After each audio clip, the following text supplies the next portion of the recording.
Minął miesiąc. Możesz poznać po tym, że urosły mi włosy, jak również urosły mi winogrona.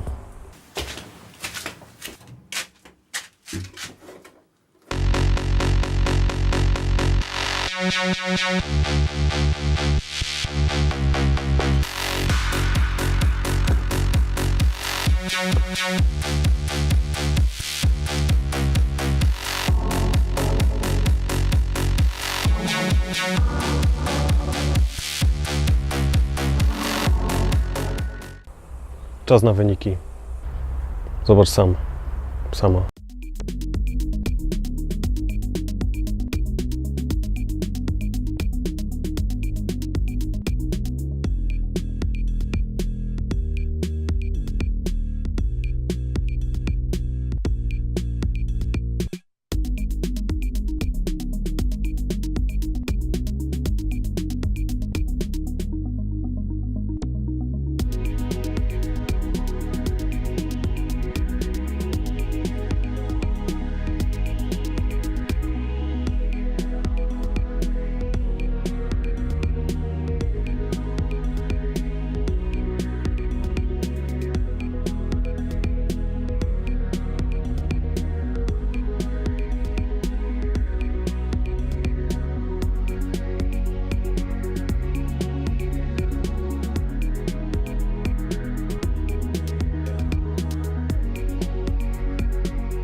Alleluja, że tak powiem.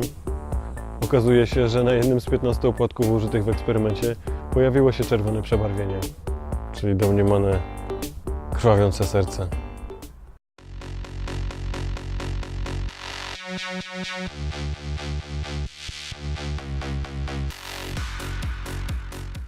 Cała rzecz rozbiega się o to, czy to czerwone przebarwienie, które mi się udało uzyskać, to jest to samo przebarwienie, czy to jest ta sama substancja, która się pojawiła na opłatkach w Legnicy i w Sokółce.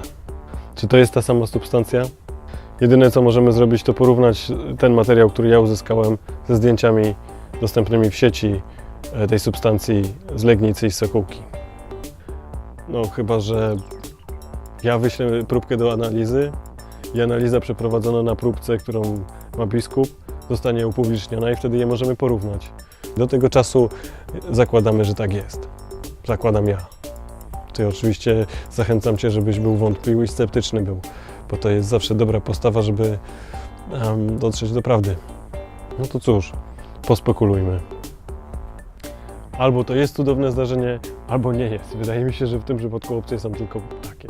Hipoteza pierwsza, ku której ja osobiście się skłaniam, jest taka, że zdarzenie jest jak najbardziej naturalne od początku do końca. Co na to wskazuje?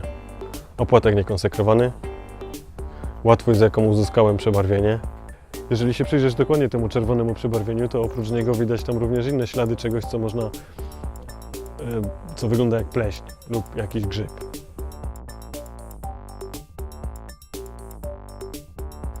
Czyli zjawisko naturalne. Jeżeli to jest zjawisko naturalne w tym przypadku, to ja również uważam, że bardzo prawdopodobne jest to, że w przypadku Sokółki, również tam Sokółki i Legnicy, tamte zdarzenia również mają naturalne przyczyny, w związku z tym nie cud. No hipoteza druga jest taka, że to jednak jest zdarzenie cudowne. Jeżeli czerwone przebarwienie to jest znak i wiadomość od Pana Boga, to te pleśni też są jakimś znakiem. Ale co to za wiadomość? Czyli co w związku z tym powinienem zrobić? Kapliczkę pierdyknąć przed domem? Zakupić relikwiarz i zapraszam na pielgrzymkę. Jeśli złożysz ofiary, no to może dam Ci pocałować pleśń. Ale ponieważ ja mam zasady moralne, to takiej rzeczy na pewno bym nie zrobił. Chociaż kiedyś zastanawiałem się, czy nie założyć własnej religii. A może powinienem biskupa zapytać, jakie on ma sugestie, co z tym należy zrobić. Wydaje mi się, że wyniki tego eksperymentu wskazują na to, że zjawisko jest bardziej powszechne, niż by nam się wydawało.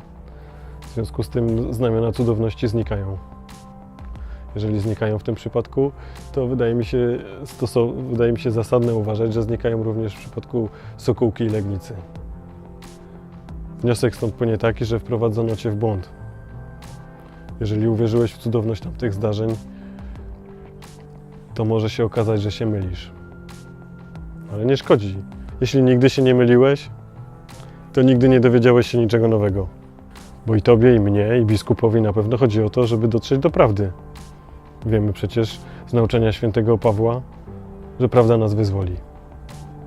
Co prawda moje doświadczenie jest takie, że prawda często kole w oczy, rani i rozczarowuje. Zwłaszcza jeżeli w jakieś przekonania się dużo zainwestowało czasu, publicznych deklaracji i emocji. Aczkolwiek biskup też człowiek i może się mylić.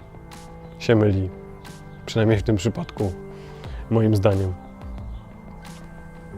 Być może w związku z tym należałoby inaczej spojrzeć na niewiernego Tomasza, który zażądał dowodów na to, że Jezus zmartwychwstał.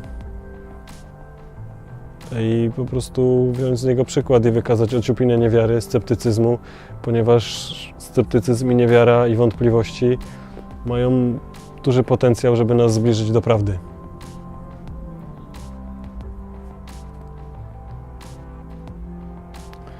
No to co? Dziękuję za uwagę. Podziel się opinią, komentarzem. Daj znać, co myślisz, co uważasz w tej sprawie. Czy wierzysz w cudowność tamtych zdarzeń i jak w kontekście tego eksperymentu, jak widzisz sprawę. Napisz e-mail albo zostaw komentarz. Albo nie. Wybór należy do Ciebie. W końcu masz wolną wolę i rozum, rzekomo. No to cóż, pozostaje chyba jeszcze jedna rzecz do zrobienia.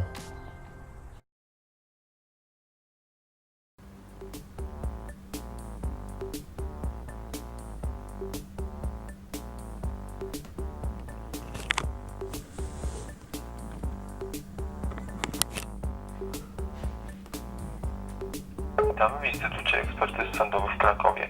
Proszę wybrać stanowo numer wewnętrzny lub poczekać na zgłoszenie się operatora.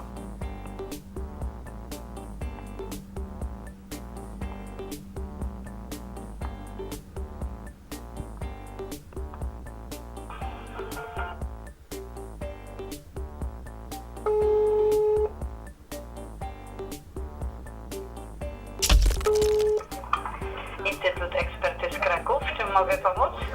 Dzień dobry, moje nazwisko Marcin Lenda. Dzwonię z takim pytaniem, czy Państwo wykonują również ekspertyzy dla osób prywatnych, czy to są tylko... Aha. Dla osób prywatnych nie wykonujemy. A czy ewentualnie mogłaby Pani wskazać mi kogoś, kto mógłby pomóc, bo mam taką substancję, którą prawdopodobnie pochodzenia biologicznego, którą chciałbym zidentyfikować, gdzie mógłbym się zwrócić? Proszę uprzejmie zaczekać, ja zapytam. Prywatnie tu nie wykonujemy. A Pan prosi o pomoc. Z kim mogę połączyć ewentualnie? Bardzo proszę. No mówię. Proszę Pana, przykro mi, natomiast jedyne tylko zlecenie sądów, prokurator i policja. Aha. Dziękuję bardzo.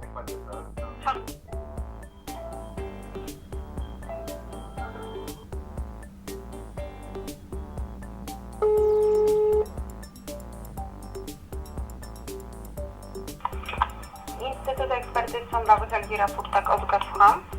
Dzień dobry, Marcin Lenda z tej strony. Ja dzwonię z takim pytaniem, czy ewentualnie Państwo by wykonali taką ekspertyzę dla mnie, dla osoby prywatnej, niezwiązanej z sądownictwem ani z policją? Nie, proszę Pana, tylko sąd, policja bądź prokuratura. Proszę Pana, prywatne osoby odsyłamy do sądów okręgowych. W sekretariacie prezesa sądu okręgowego jest lista biegłych z różnych dziedzin i tam ewentualnie można pytać. Dziękuję bardzo. Proszę bardzo. Do widzenia.